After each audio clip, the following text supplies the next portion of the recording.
Welcome one, welcome all to the Armarena podcast. I'm your host, Jake Armino. And to my right, I got my boys, Zahir and Donald. How you guys doing today? Good, bro. I appreciate you having me. Hey, thank you guys so much for being here. So honestly, since this is the first episode, not many of you know who I am. I'm from New Jersey. I do a little bit of coaching. The reason behind this podcast is because I have a strong passion for everything about basketball in general. You know, debates, discussions, every little thing. So a lot of these segments are going to be debate based, discussion based, and it could be me breaking down as a coach. And I feel like not only myself, but a lot of my friends here have very strong opinions towards everything in basketball because I find us consistently arguing, you know, whether it's back in the day when you're at the lunch tables consistently arguing or like in group chats. I just felt like our voices need to be heard, and this is something I find like really interesting to talk about. So the first topic we're going to talk about is this interesting scenario is start a franchise edition. You have to have a star player and a role player, and it has to be one of them could be a vet or a young player. So with that being said, is the first duo we have, are you going to start a franchise with Anthony Davis, Tyrese Maxey, Russell Westbrook, Apollo, Luka Doncic and Aaron Gordon, or Tyrese and Draymond Green? I'll kick it to Zaire first. What do you think?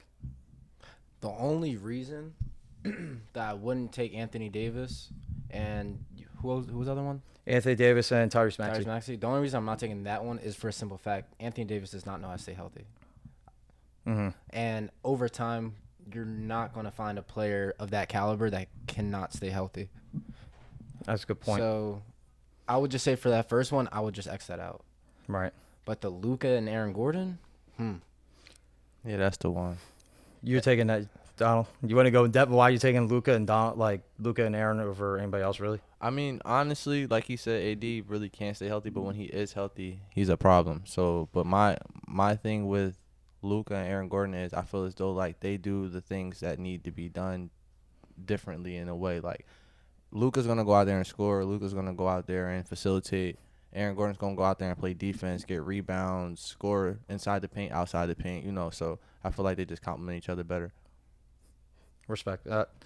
Personally, it's a close one, but I want to be biased because I'm a diehard Russ fan, but at the same time, I think Russ and Paolo can go hand in hand together, but I don't know about starting a franchise. I don't know how far they can go. It depends on the pieces around them, because don't get me wrong, Russ, generational talent. No, this not like we've seen anything like that before. Yeah, and I that's know, true. and even at the age he's at right now, 34, 35, he's still he averaged 23, 7, and 7 in the playoffs. So let's not disregard that. Paolo, Definitely did. rookie year, won rookie of the year, and he's averaging like what, 20 plus points a game, is close to 25, I'm assuming. Yeah. So he's definitely getting his it's handful of still buckets. his first year, though. Still his first year, which is the problem. So it's hard to say like what his potential could be. That's like you true. got guys like Malcolm Brogdon who won Rookie of the Year, and look how that turned out to be. So not every Rookie of the Year has turned out to going to be star athletes or all stars, I should say. But The last one. last one, honestly, Tyrese and Tyrese Halliburton and Draymond Green, I feel like that might be the way to go because Tyrese averaged 11 assists, I think it was, like 11.8. He led the league in assists last year, so that's the first thing. crazy. And he's still getting his buckets. Like everybody knows he can still get his buckets. So is he Dra- like more of like more No, like go for it. in Yeah. range of like a 15 to 20 point scorer? Mm-hmm. That's not Easily. bad. Yeah, That's not bad. And Draymond can facilitate. yeah. Draymond. Everybody knows how Draymond is, but like he's a role player. Like I don't consider. It's hard to consider Draymond a star. Like I know he's Mr. Triple Single, but I feel like you could call it just about any player a triple single. Like it doesn't. You Nah, get you're the right, narrative. though. Like the narrative doesn't make any sense to me. So when people say triple singles, I'm like, I'm pretty sure everybody I who's not a can't- star is doing that shit. Yeah, I can't give Draymond star recognition either because it's just like I feel like he does play his role, but a star is just like you know a star when you see one. Steph Curry's a star. You know what I mean? Steph Curry is more than just a star. He's Yeah. elite. Like he's his own tier. Yeah, that is So, true. That's tier. When you say star, like I feel like the tiers when it comes to those players is, I guess, below average, role or like rotation. I want to say like, are you even in the rotation at that point? And then, role player. Obviously, you're like I'm thinking like sixth, seventh, eighth man coming off the bench, or even like the fourth or fifth player on a team. Those when I think role player, those are like the options of Yeah. the best players on the team. Stars, I'm thinking every team has one all-star, I want to say. Almost every team has one all-star. Now, do they make the all-star? No, obviously, but I think every team has that one all-star or just star. So I think it goes role player, star, all-star. And then you got some players like, I want to say Curry's obviously elite. Like, I'm going to put him, he's more than all-star, he's elite because he's like generational player. Yeah, LeBron, generational player. Yeah. So in the sense that compared to the other, if I'm going to start a franchise, I really want to say take Tyrese. Like, even though I love Luka. Now, if we're looking at the other perception of who's going to make me the most revenue, it's definitely Luka and Aaron Gordon. Yeah, that's true. Easily. Now, obviously, I know there's a lot of Russ fans, including myself, in the world, but I don't know if I'm going to go in. Yeah, I see Russ, but if Russ is always available. Now, do I want to see Paolo? I don't know about. I've only seen 1 year. I know he won Rookie of the Year. Very respectable. Don't get me wrong. He gets his buckets, but it's so much uncertain. We don't know what's happening in second year because a lot of sophomores do get that sophomore year slump. Yeah, that's true. So who are you taking? Probably just going to stick with Tyrese and Draymond Green, honestly. If I'm going to start a franchise today, if I'm a GM, like if I have those options between those, I love Anthony Davis, but Tyrese, he's a little bit too inconsistent at times. Like he has his moments where he could go for a week of average of 25, but then he could have his fall off moments like you actually there playing the game. Like, I don't think he scored more than 10, if that. That is true. That is true. That is very true. One thing I will say is out of that group, just in general, my favorite would be Tyrese and Anthony Davis. But you mean like the two, Tyrese and Draymond, and then Anthony Davis? And No. I would say Tyrese Maxey. Tyrese Maxey and Anthony Davis. I would say those. That would probably be my number one That's your favorite pick. pair? But it's difficult only for a simple fact that Anthony Davis had his vet was LeBron, and that's when he got his ring. So it's kind of hard to like put him over, Tyrese Maxey to be able to change his mindset and all those things when it comes to winning and stuff. But out of that group, if I had to pick two for my franchise, I like the way Tyrese Maxey plays. He has a lot of energy, and he's one of those people that's always smiling. So I feel like them two would sell a lot of tickets and be able to contend. If not every year, they're not missing the playoffs. It depends. It depends on the pieces, though. Like if you're thinking always, about Tyrese and Draymond, like you need a star caliber. Now Draymond is a perfect leader. Like he's the leader you need on every team. Where if you don't have him, like you witnessed the Warriors without Draymond a few games during the regular season. You could see even though Curry's great, he's greatest of this generation, point guard wise. You got Clay, like the two best shooters, but you could see the leadership falling off like on the court when Draymond's not there to discipline vets, like including Steph, Clay, and everybody else, like the young guys on the team. Yeah, Draymond. Draymond has that champion DNA. Like he knows what it takes to win a chip. That's why, like I wouldn't really overlook Draymond only off the strength of that. Like he already been there. He's been there with multiple teams. He was the defensive anchor of the 73-9, even though they lost, in the finals, but still, like. Yeah, no, still, like, respectably at that point. And I remember watching this thing. It said, like, Steve Kerr, the reason why he was picking Draymond is for the sole fact, like, look, he needs somebody who's going to fill into his role of playing defense. Like, he doesn't need to draft every person to shoot 20 shots a game and score. He needs somebody who's going to be a defensive anchor, who's going to help keep everybody accountable, and who's going to be a very good hustle player. And that's one of the biggest reasons why, because he earned that spot, because he hustles. Yeah. I feel like that's like a lot of issues maybe today as like the younger players who just feel like they're very entitled to like, I don't need to hustle. As long as I score 20 points, I'm straight. I'm keeping my roster spot. So I feel like if Draymond was more of a perimeter threat too, like offensively, it would be a crazy story because it was years like where he wasn't that bad at shooting. You know what I mean? And it opened up their offense differently. So if Draymond comes out there, like is he out there scoring or is he out there doing what we know he already is going to do? Facilitate, play defense, That's the best pick in my opinion. My favorite would be Anthony Davis and Tyrese Maxey, only if Anthony Davis can stay healthy. But if I had to pick for a franchise, it's definitely going to Tyrese and Draymond. I know Draymond can bring a dog out of Tyrese. That's different. Yeah, facts. Different. that would be That's the number one factor. super. That would be insane. Energy and everything, especially defensively. People sleep on Draymond. I don't really. I can He understand talks so it. much, bro. He does. No, honestly, he's one of those guys that talks, but I think he knows when to have some humility because now he's at that age. Like, you got a player, remember, like, we've been seeing all this hype and this problem. Like, Dame requested a trade, but then once we seen Jordan Poole got traded, I think I just saw when Dame was explaining, like, look, when he played against the Trailblazers one game, that after they lost to the Warriors at Golden State, the next game later, Jordan Poole was still talking his shit to him, and then he walked up to Draymond and he's like, bro, like, get your mans now before, like, it turns out to be hell. And it literally turned out hell. Dame went off for 60 on him and shut him the hell up. Like some young players, like, they need to keep their ego in check. Yeah, so I think, like, true. Draymond's that perfect person. Like, any person you're going to have on the team, he doesn't give a damn who you are, whether you're LeBron or not. He's going to hold every single person accountable, which you don't have that. Like I said, you don't have that many people on the team.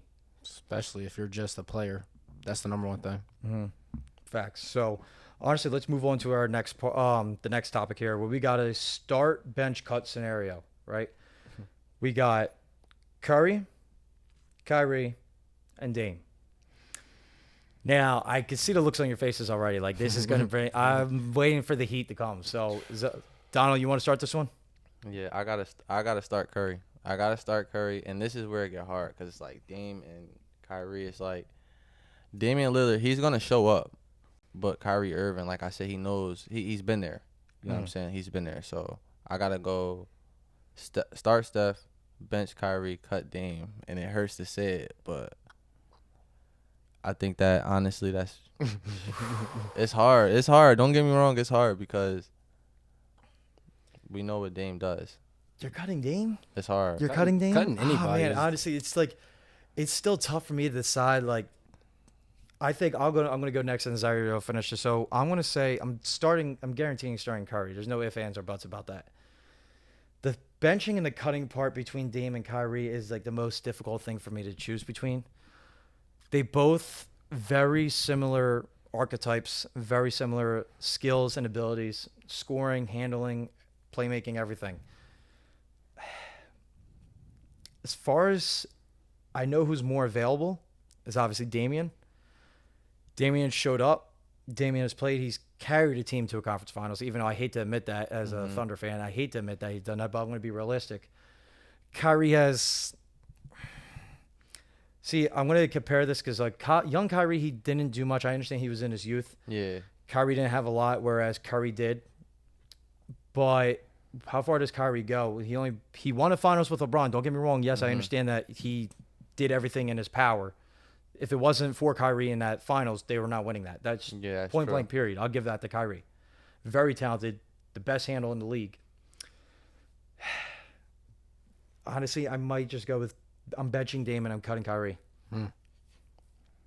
So you are right. Dame is gonna show up. He is gonna show up. But Dame's gonna show up without any ifs, ands, or buts. the thing about Kyrie is he snaps at any moment. I'm not saying Dame can't, but we've seen Kyrie take over games, big games.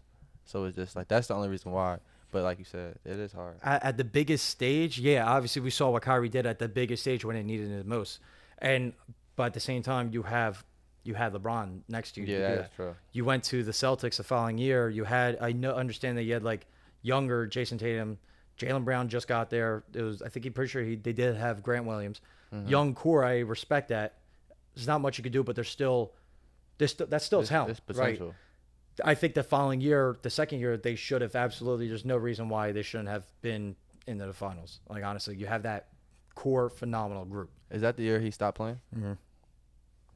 So, go ahead, Zahir. I'm gonna let you take it.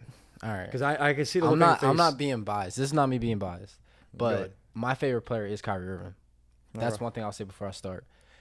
So, everything I say after this, it's not my fault. It's just what you bring to the game. I believe if I had to start one, it's going to be Kyrie off rip. It's no offense towards Dame or Curry. They are generational talent and honestly Hall of Famers in the making. The only reason it gets a little spooky between the bench and cut scenario is because we've seen Curry get to the finals, but we've seen what Dame can do just in general. Now, I know you can't really create unrealistic scenarios and switch Dame and Curry to see who would do more, but if we were to see who got further, we say Curry. But if we could see who has more talent, you can't not say Dame when it comes to attacking the basket. That's just my opinion. But the deep threes, Curry changed the game. People say Curry and not Kobe now. So it's like hard for you not to really pick Curry over Dame. But if I had to bench, I would definitely bench Curry over Dame. And then I would cut Dame. It's just different. There's no way that you can't not have Curry in that lineup. That's just my opinion. But Kyrie, what he brings to the game, everybody says he's the most difficult player to defend. Everybody says it. Donald, you might as well speak up. I know you guys on your mind, bro. Say If what you you gotta gotta cut him say. off. Say by what all you gotta means, bro, say. cut him But off. it's Like, just like- this is Don't cut me debate off. for a Don't cut reason. me off. So we're It's like- debating. It's like I don't I care. I understand take what he's Kyrie. saying because like Steph is more known to be a shooter, but Damian Lillard is a lights out shooter too. But Steph Curry gets a lot of his buckets inside the perimeter too. That's just, it kind of threw me off like when he was just like, because he'll go down there and go right up on a big, you know, and we didn't see him do it. That's all that was. It was just like I feel like he gets discredited to be a finisher, like, and he's a good. I don't know if people know this, but Steph Curry is a good defender. Like He always says that. Bro, I'm sorry. How? Like, I don't know about that one. Like, Steph Curry, I mean, he's grown into it. Like, I wouldn't say, I'm not gonna say his whole career he's been a strong defender, but I think now Steph Curry is mediocre. I feel like he's an exceptional two-way, but more so lean on to like Steph Curry has to go out there and play defense. He had to go out there and guard De'Aaron Fox. He had to go out, and De'Aaron Fox is also one of the quickest players in the league. He had to go out there and guard De'Aaron Fox and try to hold him. I'm not saying he did, because that's why it was the series. But Try to hold him while playing offense at the same time. and he's in the West, a star guard in the West. So I'm not saying like he has people that can go guard these players, but Steph has to show up like on both sides of the floor in order for his team to even like. I'm sorry. I'm gonna have to stop you when you said exceptional two-way. I understand Curry gets his off-ball steals by sitting in the paint, waiting for that cross-court pass to happen. That's how he gets his steals. But you putting him in front of, let's say all three of these guys were to guard each other, you're going to tell me Curry's going to be successful guarding. Well, I want to say successful because none of these three are going to be successfully guarding each other. Mm-hmm. Let's just say hypothetically, who could contain the other player the best? Dame. Do you think Dame's going to be? I think Dame has the best defense. The out of best those three. defense out of all three of them. Out of those I don't think Kyrie plays that much defense. I'm not saying he doesn't play defense, but if I had to pick, I'm going to pick Steph. I'm sorry. I'm sorry. His lateral movements, like, if you actually really watch like Steph play defense, because like, I think he's tough. And Steph, a two-way, not only just like it's like on ball defense, off ball defense, steals. Like he gets rebounds. People don't know Steph Curry gets boards. Like Steph will go out there. I mean, like it might be weak, crazy, short rebounds, long rebounds. It might come right to him, but he gets boards too. So it's like, I don't know. I just feel as though Steph Curry is Who did you had Kyrie as your starter? Yes, without a question. Without a question. I just feel like Kyrie Bro, can't lead a team. Kyrie. It's just me. Really? Kyrie. He Over can lead a Stephen team. Curry, Yes. the greatest shooting player of our generation, and I know this because he gives me PTSD from what he does to the Thunder for the years past. You're telling me Kyrie Irving over Steph? You're starting Kyrie and you're benching Curry. You're starting Kyrie Without a question, bro. Without a question. Curry is top 10. I will say top 15 player of all time. That's one thing I will say.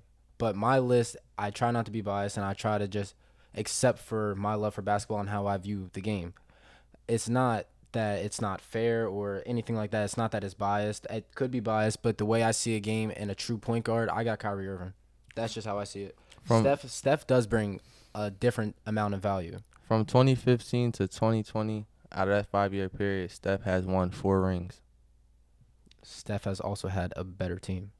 Did he? I mean, we talking about probably the best LeBron James. I won't say that's the best LeBron James. That's just me. 2014 to 2020, statistically speaking, I don't have the numbers, but I will go on Google. That is the best LeBron James. 2018 LeBron James. LeBron is not a player to ever decline, ever. Like 23 years in, LeBron's stats has been kind of like universally the same, but that's a topic for another time. So throughout that time period, did Curry win the Finals MVP? Andre Iguodala won a Finals MVP in one of those, but I'm pretty sure Curry, he doesn't have one. I don't know. got one. He got got one? Yeah, Curry just got his the most first recent one. chip they won. Yeah, all right. You know, like who won the other ones? I know Andre got one. KD got two. KD got two. Oh, KD got two. I can see that though. KD was That's KD. that was Come on, crazy. Kevin Durant's Kevin Durant, bro. Yeah, there's nothing you can do about that. He was out there snapping. So you're telling me for the last shot of a game, you're taking your starter. over the other two guys. See, now here's the thing with that. Now, I love numbers. I'm more of a stats guy, especially when it comes to advanced statistics. But when it comes down to clutch, I think Kyrie's got his number on that. Now, obviously, I know we saw it because of one shot. But at the same time, I have not seen many game-winning buzzer beaters by Steph. We've seen buzzer beaters to end the first quarter, second quarter, third quarter, but not when it's like game on the line, tie game, Curry hits it, game over, they won. Yeah, that's true. You've seen him just chuck up from half court. Whatever you see on TikTok and Instagram, everybody's like he's chucking up from half court, banking in. That's just to go into halftime. Wasn't the walk down 3 on your team? OKC? Yeah. Exactly. His most iconic half court with 0.3 seconds left. Yeah, he did that one. Like I said, now how many game winners have you seen from Kyrie? I will say game winners. I've seen him hit the biggest one. The biggest one. Really the only besides one. the biggest one, I've seen at least 3 off the top of my head. Now, how many have you seen from Dame? I think Dame has the most. A lot more. Yeah, I think Dame has to shoot that. Look at the options each team has. Dame has to shoot. Dame that has shot. to shoot that shot. Okay. Who else did he have on the Blazers? CJ McCollum. Yes. CJ. I mean, he could hit that. Or- CJ could hit that shot. CJ can. But I'm taking Dame. I'm still taking Dame for that last Like, shot. Well, Steph- okay, I so cut Dame, so. Steph had KD for 2 years. So obviously, And you're ready with Clay. KD, but all the other years that when it's just Steph, you got Clay, and all the other, let's say, role players that were with him, right? Who are you going to give the ball to? Like for last shot, if you're going to double Curry, correct? Hypothetically, we're going to say you're doubling Curry. You're going to trust Clay with the last shot? Yes. Yes, No problem. without a problem. I trust him more than I trust Jordan Poole. Well, yeah, obviously that. But Over I'm just Jordan Poole, saying. please. But I'm just Please. saying. But then again, you have KD also, and But that's what I said. Like all the other years, don't include the KD years. Don't include the KD years. I'm excluding the KD years because obviously Kevin Durant's first option. You can't go wrong with Steph or KD. But let's say if strategically speaking, you're doubling the best player for let's say for Kyrie, whoever's on Kyrie's team. We could say now. Honestly, I'll say so with the Mavericks, right? You got Luka. You got Tim Hardaway, and I have no problem with Tim Hardaway taking that last shot because Tim Hardaway Jr. is a freaking bucket. he's a He'll hit bucket, that bro. shot. There's no questions about that. So you have that's 2 true options you have, and then who else are we talking about? So Kyrie. I mean, we already said Kyrie, Dame, I don't CJ, really and know. it's like it's not much. Like CJ's I don't tough. want Jeremy Grant taking my last shot. Like I love Jeremy Grant, but not last shot. Not last shot. That's why, like, out of the 3, I gotta take Steph. Like overall, he's just a better shooter. Better shooter, I understand that, but Kyrie is the most difficult player to guard for a reason. So I That got is true. Kyrie. I'll give Kyrie that he is the most difficult, but Did the you one cut, who could you get cut him, him, right? huh? You cut Kyrie? Yes. I'm But sorry, we- I'm taking Dame over him. We More talking consistent. like He's we, more consistent. We talking like last second game winner shot. You got Kyrie just catching the ball, one dribble, deep, contested 3-pointer. I got Steph But or that's Dame. different, bro. That's different. It's different scenarios. Like, no matter what, you can paint a picture for a scenario that everybody has their perfect shot to get off. That is If true. it's for 40 feet away from the rim, who's not going to want to take Dame or That is Steph? true. Because that's their caliber. That's what they do. They change the game that way. Kyrie, you give him the ball. You can give him the ball anywhere on the floor. Give him 2 seconds. It's a bucket. I don't care what anybody says. 2 seconds is too much time. That is true. I think it's too much time for all 3 of them. Yeah. I mean, so it's really hard to say. But what I will say is, why don't we move to our last topic, and this is probably going to be the one that hopefully the most opinionated and I think the most heated, energized topic, which everybody in the world has this with their friends. Every hoop fan has their own opinion on this. We're going to talk about the greatest player of all time, in our opinions. And I know this won't be the last time we talk about this. This will be with many other people that join this show. But for now, I would like to see where you guys are feeling with this, because I think the 3 of us definitely have different opinions on this. So, Zahir, why don't you start us off with this? This is the greatest of all time. Correct? Greatest of all time, we're talking. Greatest of all time. When we get my reason, or we all just say our player first and then we say our reason? Give me play. Why don't we go player first and reason, and then we'll go pass it down. Yeah, because I want to know yours. Yeah, same. I really want. I know. Go ahead, because this is gonna be great. I got LeBron. Yeah, I got LeBron. So both of you agree with LeBron. LeBron James. LeBron James. Man, let me tell you something. With all due respect, it's not LeBron. And yeah, I know some people think I'm going to say MJ. It's not MJ either. It's the one and only man who stands at 7'2", or 7'1". I'm sorry. I know where you're going with this. Where am I going with this? You about to say Shaq? Hell no. Oh, 7'1"? Oh, you Seven- talking about I'm gonna let you finish. I'm sorry. No, I mean the greatest player of all time is Wilt Chamberlain. I was gonna say Wilt next. I swear. Now I know everybody. Wilt Chamberlain. There's no ifs, ands, or buts about that. Wilt Chamberlain is single-handedly the greatest player of all time, and you could not tell me otherwise. And I could give you a full list of reasons. But I'm gonna let Zahir go first on LeBron. LeBron, because I feel like basketball, when it comes to your greatest of all time, if we're not talking just basketball, on and off the court, there's no better basketball player role model than LeBron James. And we've seen it. We've seen it. And also, he's one of the, one of the last players, not the last, one of the last players to come out of high school and do what he's done for this entire time. This man about to be 40 years old, and he's dropping kids off still. There's no way you can't pick LeBron. Statistically speaking, okay, he doesn't have the most rings. He still has more than, I want to say, 60% of the NBA? He has more than a couple franchises. It's LeBron James we're talking about. I can keep going, but it's LeBron. Let me stop. So let me tell you this. Guess how many records Wilt holds to this day? Go ahead. Take a guess. There's a lot I can say about this. I did my research. There's a lot, and I will say we'll change the game. I will not say take a guess. It's hard to argue about Wilt, but tell me, give me an educated guess. I want to hear a number. How many records do you think he holds? I would put in like the 20s, 30s. 20s, 30s. I would say above 10. But definitely not more than 30. Wilt, he tweaked, bro. 67.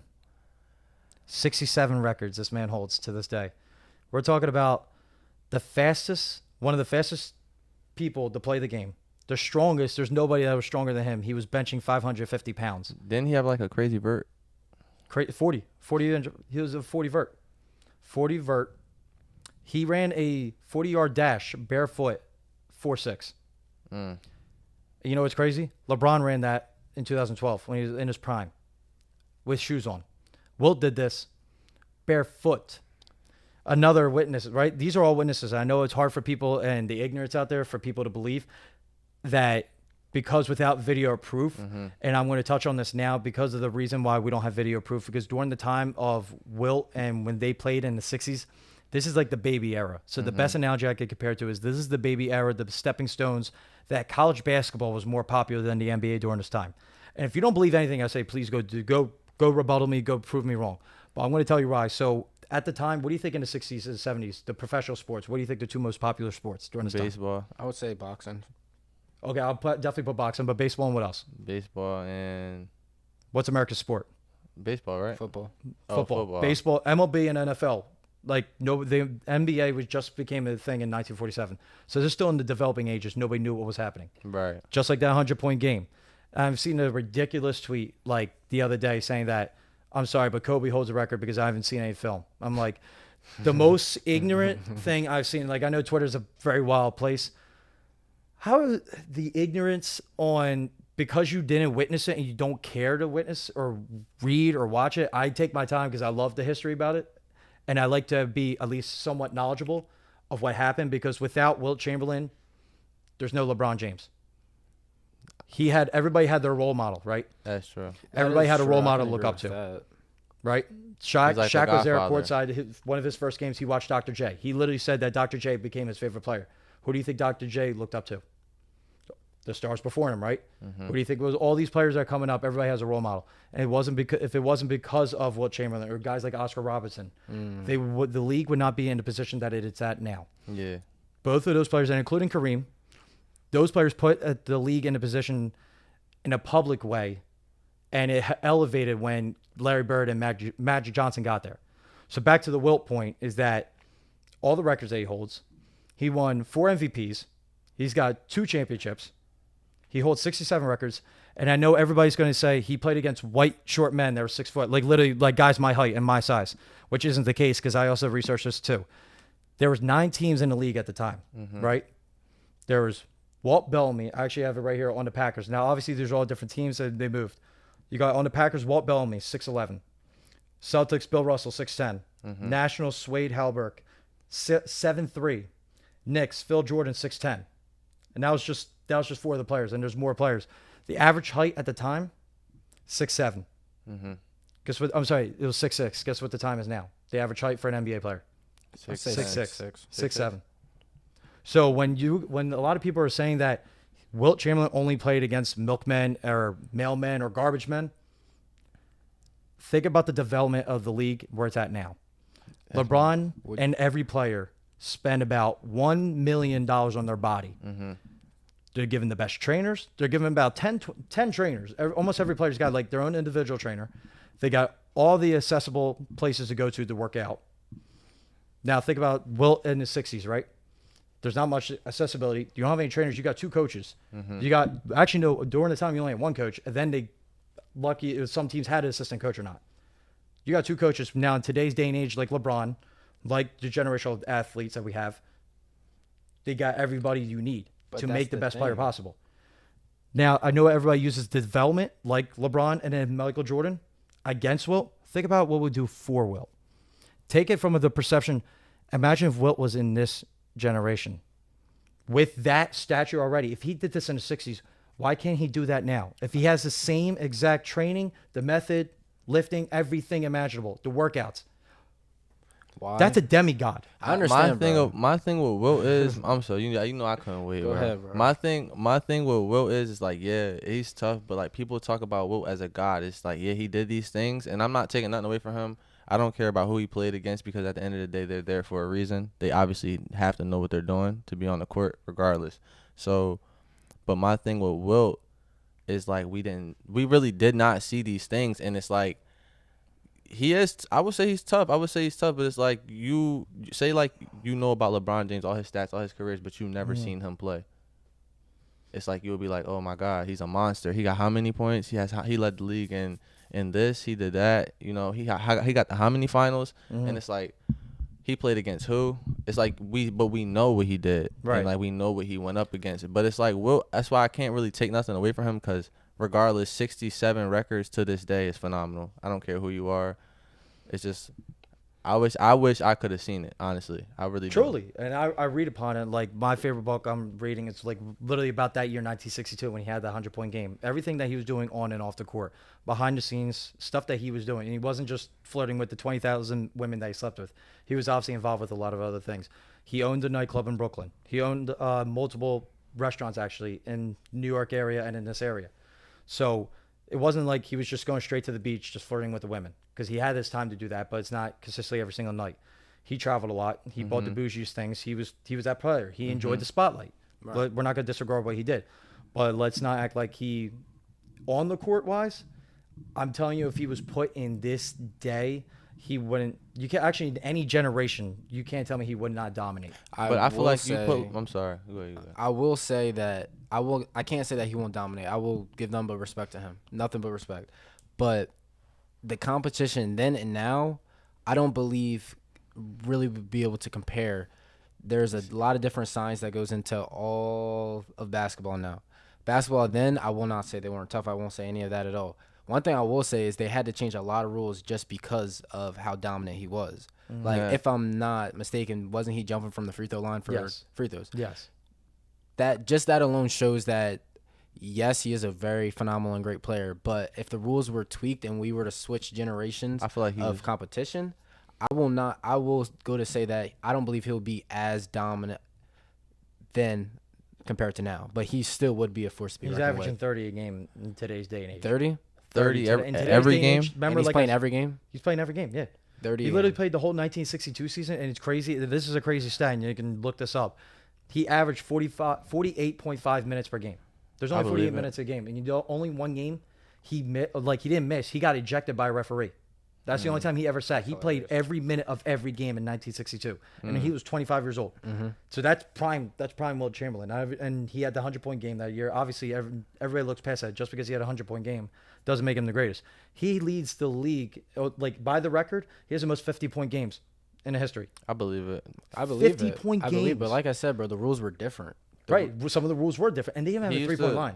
But they even have a 3-point line. He used to jump up and block shots out the air, he's the reason they created goaltending. Exactly. He'll block a shot out the air, grab it, and run. I'm glad you mentioned that because I even looked at it as well. They didn't even count blocks as a stat yet until later in his career, like near the end of his career. Blocks were not even a stat yet. See, that's crazy. There wasn't even a record for it yet until it got too late in his career. And when they did, by the rule, he had 23 blocks in one game. It's like mythical basketball, though. It's like in the early ages of just like kind of figuring out the game. You know, it's like we've seen old baseball players do things that way before the Way NBA before was a our thing. time, like You know what I mean? hundreds, Like, 100 years ago. That is very true. you got Babe Ruth, you got Jackie Robinson, you got I couldn't really get, it's a basketball thing. Yeah, so, yeah.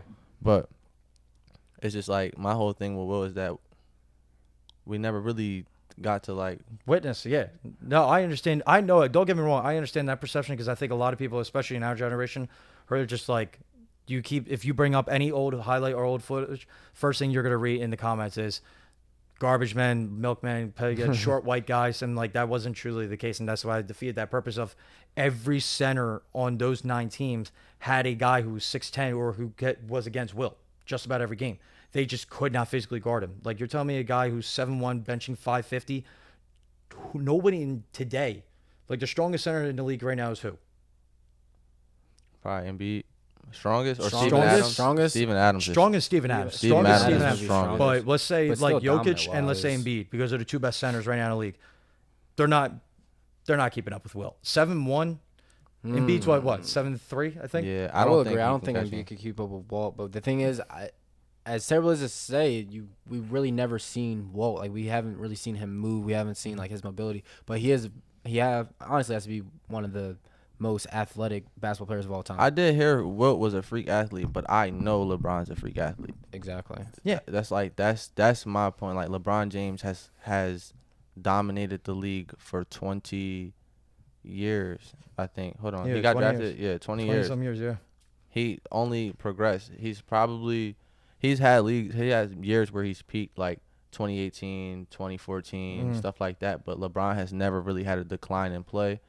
LeBron really never had a real serious injury, like nothing that really has really stopped him. Like, he hurt his foot. I think he hurt his foot just to like sit down. You know what I mean? Like, But that also goes back to my point saying like LeBron has the money, and most of these athletes in the league have that money to spend hundreds of thousands of dollars on their body to be in the best shape of their life. Whereas in 1960, this is like the baby stages, like when a child, like a baby that was just born, right? And you're expecting a baby to do everything that an adult can do. Right now, the NBA is at the adult stage. So as time progressed over time, trainers, talent, everything evolved over time. yeah, that's true. So it's hard. Like, even though I understand, like saying that, like I'm insane for saying that Wilt is like the greatest player of all time, and I'm still going to stand firm on this. But why not use that evolve everything? Put Wilt in this predicament today. Put Wilt in today, training, lifting, everything imaginable. If he was a demigod in the '60s, why wouldn't he be a demigod now? Because it's 23 more teams. Obviously there's a lot 23 more teams. The East, the West. You You got 30 teams in the whole NBA. Don't get me wrong, yeah, and he still played 80 some games. Like they still had the 80 games every year. They had 80 games in the 60s. Oh, that's crazy. That's probably why he was out there snapping. I thought they would have had like 30 something. I didn't think they games. had No, they had 80 games. Oh, see, that's crazy. I didn't know that. So when you talk about the GOAT, like the greatest of all time, if you take one player of all time, you're taking Wilt. Absolutely, still taking Wilt Chamberlain. There's no ifs, ands, or buts about that. Just because every physical aspect you're looking in a player. If you're going to talk about the greatest of all time, we're going to look at the accolades. We're going to look at the accomplishments. We're going to look at the records. We're looking just about in every aspect. LeBron fits that criteria for just about everything. I'm not disrespecting that. I'm not disregarding that as well, because I do think LeBron, honestly, in my opinion, LeBron is, if I'm going to say a top 3, I'm going Wilt 1, and then it's like a 2A, 2B with MJ and LeBron to me. 2A and 2B, because it's so identical with what they both done on it, obviously on and off the court, but we're specifically talking about on the court. Both evolved, impacted the game in many different ways, and that's a continuous debate between MJ and LeBron. But I'm clearly standing firm with that, just because the amount of accolades, like I know he doesn't have the most rings. Now he only has 2 rings. He went up against the dynasty and Bill Russell's. He had Casey Jones, Sam Jones. He had Bob. I think he had Bob Pettit, but he had a dynasty. It's like the Warriors, 2017 Warriors. Yeah, they had 11 of them things. And also I don't during think that he got time- all 11. What's that? I said I don't know if he got all 11 with them. Did he? He got 11 out of 13. He played 13 seasons. Bill Russell never left the Celtics. So that touches on my next point I was actually about to make. So in the 60s, that they didn't have a free agency. That wasn't established yet. Like, once you were on a team, you signed by a contract, you stayed on that team unless the team decided to cut you. They didn't have that free agency thing that helped players, go to different teams. So it's like you trying out for whatever local team you're on. Like, if we tried out for the Sixers, right? And then Sixers decide to cut us. That's it. Because we're still holding on to that contract, and the contract is you can't go anywhere else. The teams can't pick you up. So you're stuck on that team, and that is it. Unless you got traded. The only way you got to leave, and they had no say whatsoever back then. Players had no say whatsoever. So even if you didn't want to play, you just have to play shitty just to get your way off the team. But so Wilt played for the Sixers and the Warriors? So the Sixers at that time were the Nationals. Okay. And the Warriors were still the Warriors. Mm-hmm. They were San Francisco Warriors. I would say it was San Francisco. Mm-hmm. So, but still, my point is, so that's when Oscar Robertson came in the league. So this is another thing, and this is another topic for another day, but I'm going to touch on this now because it still relates to this. He helped establish the free agency for all 4 sports, the core 4 sports that we have today. Mm-hmm. And I love talking about this. He helped enable that because he helped create the Players Association. Without the Players Association, it doesn't help, players get contracts, doesn't protect the players. He helped build that. And when he established that, it helped build free agency for all the sports. That's tough. I didn't know. So that's why when people think like, why didn't Wilt just leave, go to a different team, try to build anything? It's all these hypotheticals that people could think of. Like, why didn't he even just go to the Celtics if he could have won? Like, if he always loses Wilt, well, at the time you can't leave. You're stuck on a contract, and it's not like you could trade. If you were traded, yeah, you could get traded, but you can't leave. Your contract, even if I cut you, you're not allowed to do anything else. That's it. Like, you're stuck. That's your career. So he got traded to the Lakers.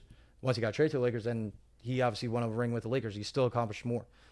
And my favorite part was this, that a lot of the media is still media wherever you go, right? Back then when they said the only thing he could do was just rebound and score. Wilt literally said, I can't pass the ball, bet. He led the league in assists. The following season, he literally said, I'm going to lead the league in assists, and he did that. So Wilt was like a 2K player, basically. That's A 2K demigod. So when I say he's a demigod, he was basically a 2K player. Like, everything you're doing, that's Wilt. I'm not saying to say it, but if you already are that dominant as an offensive force when it comes to scoring, I'm not trying to talk down on his game, but he's gonna draw the double no matter what. That's an easy dime. That's an easy dime. You don't think he was getting doubled in the 60s? He had the most fouls. He had to get tripled, too strong, honestly. though. He's too strong. They had 2 players. I can't remember the names. There were one of them on the Celtics. He said there was nobody in the league that had the hardest fouls. Because fouls today, I'd go over here and touch you. Mm-hmm. I'm getting fouled. Mm-hmm. We've seen some calls that players aren't even in the vicinity and they're still getting calls. Back then, it wasn't the same case. Mm-hmm. He's getting punched. He's getting hooked. He's getting beat up badly, and not just by one player. Like this, obviously against the centers, he's getting doubled. When that double comes in, he's getting punched, bruised, everything. He faced the most. Are you telling me he was still able to stand and drop almost 50 a game? He literally averaged 50 a game for a whole season against guys his height. It's not like there were 6'3" milkmen guarding him. Like, yo, move. Like, if you got like some of our friends who are that height, you're gonna tell them, yo, move off. I'm gonna guard him. Like, some people you're gonna get babied badly in the post, like Gerber Life Plan. Why would they do that? Yeah, but I'm not a Wilt or a LeBron James, but you put me in the 60s, I'm gonna fry them. You put you in the 60s, you're gonna fry them. The development of today. That's the thing. Everybody and their moms could say that. Yeah, I could say that right now, but also be ignorant because the average height back then was 6'6". It's not like you still got guys like Ben Simmons height. I'm not saying Ben Simmons skill level, but you got Ben Simmons height. There. Obviously, you got more involvement. You know how to dribble the ball better than they do. They also had different rules when it came to dribbling the basketball. You literally had to go like this and keep the ball in front of you. Yeah, they thought it was witchcraft. I'm telling you. After they saw like I said, that was the baby stages of the NBA. Yeah, that's so it's like you have to. You also have to adjust your rules because if you do one different move, referee could call you for a carry, and you're looking around like, what? Well, because you're into 2023. LeBron is doing this though in a fully developed league.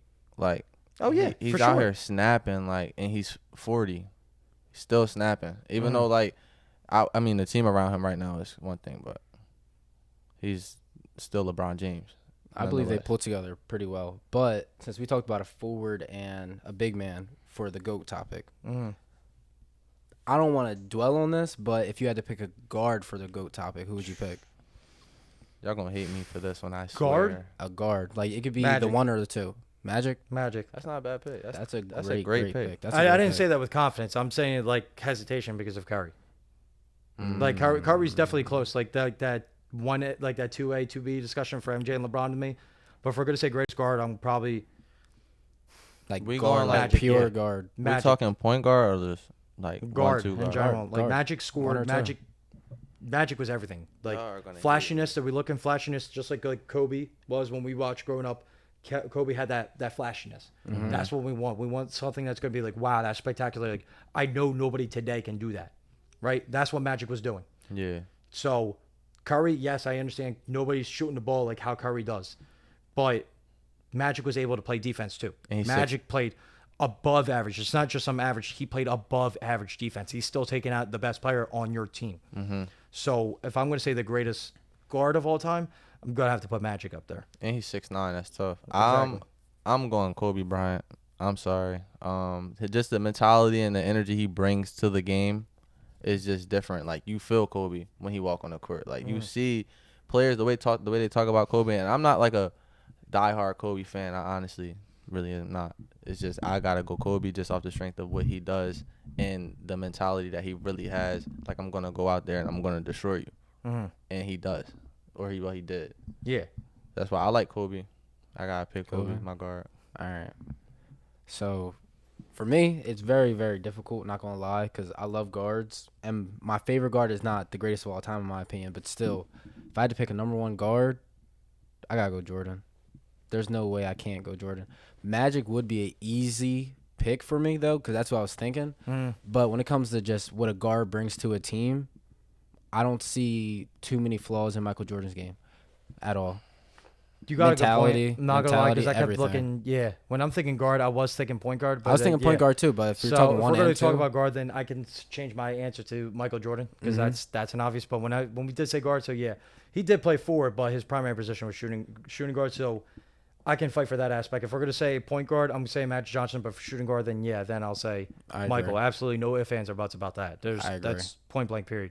Because he definitely had the above average defense too. Michael wasn't just some weak defender. He was guarding everybody and their moms. So everybody that's he ball definitely got was. crazy defense. I don't care what nobody say. If you ball, that adds so many stats to your defense. Mike had Pittman and Dennis too, though. And they did everything. Even when he left. Where are you going? Like Kobe has Shaq. But did Kobe have Shaq the whole time? He did not have For Shaq all the whole 5 time. championships? He did not have Shaq How many rings does Scottie Pippen have? Do you know? How many rings does he have? I have no clue, but I think it's 6. 6. Michael Six, Jordan has 6 rings. You know what I'm saying? So, like, LeBron has 4 rings, Kyrie has 1. If Shaq stayed with Kobe for 6 seasons. Oh my goodness. Yeah, it'd be completely different though. Adding anomalies is crazy, but if he stayed with him for 6 seasons, I don't like. I obviously I wasn't. I was old enough to see what was going on, but I was into other stuff. Obviously, I was a kid. Yeah. But like, you actually go back and look at that run. Yeah. It was easy for them. Like, it's just he just had somebody that he could really adapt with. That's playing the other side of the court. So that's why I'm like, I don't know. I just feel that they could have done a lot.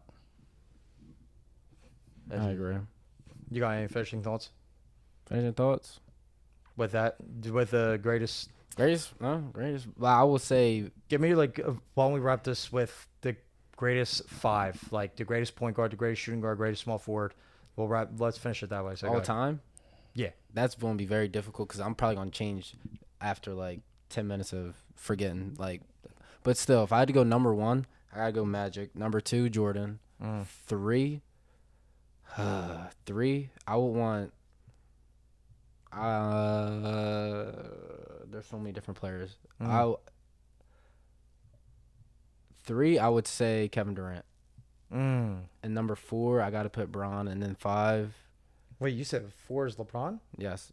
I would put LeBron's not a 4. LeBron's I'm taking him at the 4. No. No, you I have have to keep it. Yeah, that, you I have to keep it. it. Yeah. It's not like, no, I get what you're saying. Like, yeah, I know LeBron has played the 4, but we're talking about strictly your number 1 position. Strictly? Yeah, your number 1 position. Then I would take Bron at the 3 then. The 4 though. Are these our 5 players, like they're on the court together, or just like our 5 The at these greatest positions? 5. Greatest the greatest 5 of all 5. time? Yeah, for that position. Okay. For that position. That Like the is greatest power forward in your. difficult. So you got. Wait, your point guard was. I got Tim Duncan at number 4 though. You got Tim Duncan. And then number 5. Everything you said about Wilt does kind of, but I gotta take Shaq. That's just me. I respect it. Go ahead. I'm gonna go at the point. I'm gonna go Allen Iverson. I love AI, even though like he really didn't. I just love AI. I love his game. At the 2, I'm going Kobe, even though Michael Jordan is a beast. I just like Kobe. It's my favorite, one of my favorites. LeBron the 3 for sure. The 4 is tricky. I want to go Tim Duncan, but honestly, I think I gotta not David Robinson. I might go Timmy D. I might go Timmy D. Timmy D is kind of Mr. Fundamentals. You can't go wrong with that. So mine, I'm gonna have to say. Wait, you have your 5, right? That was who's your 5th? I would probably the greatest for the center. I'm gonna have to go Wilt. At my big, I would go Wilt. Smart for sure. Smart move. I'm gonna have to say. At the 1. It's going to be hard now because the accolades that Steph has been putting on. I think if Steph finishes with another MVP or a championship, I will put him comfortably over Magic. But at the moment right now, I'm going to say Magic 1. Jordan at the 2. There's no ifs, ands, or buts about that. 3. Yeah, LeBron. 4, Tim Duncan. 5, Wilt. Like, there's not much argument with that, so. Were there ever any other really great 4s? Like David Robinson, I know. Like, Kevin Garnett. I would say KG. Kevin Garnett, but Dirk. Oh yeah. See, I was thinking KG. I was also thinking Giannis, but he also runs a 3. I think he mainly runs a 3, and I'm also thinking of oh my god, who else? I feel like we're missing some players. We are missing. But I wouldn't say the greatest. No, but Amari Stoudemire? Yeah. No, he's not. I won't say the top 5. Don't get me wrong, but love him. he's definitely worth. No. He's definitely worth a shout out. I was thinking Charles Barkley, but no. I'm sorry. Barkley's top 10 greatest power forwards. I think you guys are forgetting one. Karl Malone. Oh, Karl Malone. There we go. Oh my God, that's crazy. I was gonna say Bob Pettit, like, but that, even though like nobody really got to witness his accolades and stuff, so he's up there. Kevin McGill, we got Pau Gasol, Chris Webber, Sean Kemp, Jerry Lucas. I can't believe somebody put LaMarcus Aldridge on here. I'm not putting LaMarcus Aldridge on there. We got. He was tough though. He was, yeah, but greatest power forwards. For a little bit. Well, he's on a Blazers. I'm thinking when I think greatest power forward, I'm thinking Tim Duncan, Karl Malone, Dirk, Kevin Garnett, Bob Pettit. Dirk was different. Powell. I could say Chris Webber. I could say that Chris Webber. He's definitely up there. I'm not saying the greatest, obviously, but if I'm thinking of the best power forwards of all time, definitely he's up there on the list. Definitely. Anthony Davis now. I could say comfortably Anthony Davis now. I know the injuries and everybody like slanders him for it, but it's not easy being 7 foot and consistently staying healthy. AD was out there getting 40 and 20 for a little bit. Mm-hmm. AD's always been a problem. His last couple of runs with the Pelicans was ridiculous. Before he got traded, it was like, yo. But you say same thing about Boogie. Boogie was just made out of glass, but around the time he got hurt that last time, he was a problem. He was a prime example, and so is Yao Ming. Yao Ming's a prime example. He retired young because injuries. Literally, like he was making he made the All-Star every single year he played, and then he just couldn't stay healthy, and that's the reason why he kept him off the court. Yeah. So it's like a guy like him, for example, is like, damn, you wish you would have saw longevity with him, like especially with Ya. But I appreciate the both of you guys for joining me on this very first episode of the Armarena podcast. I'm very grateful for the both of you being here. Of course, bro. Of course, bro. So I greatly appreciate everybody out there tuning in, and I hope you guys see you on the second episode of the Armarena podcast.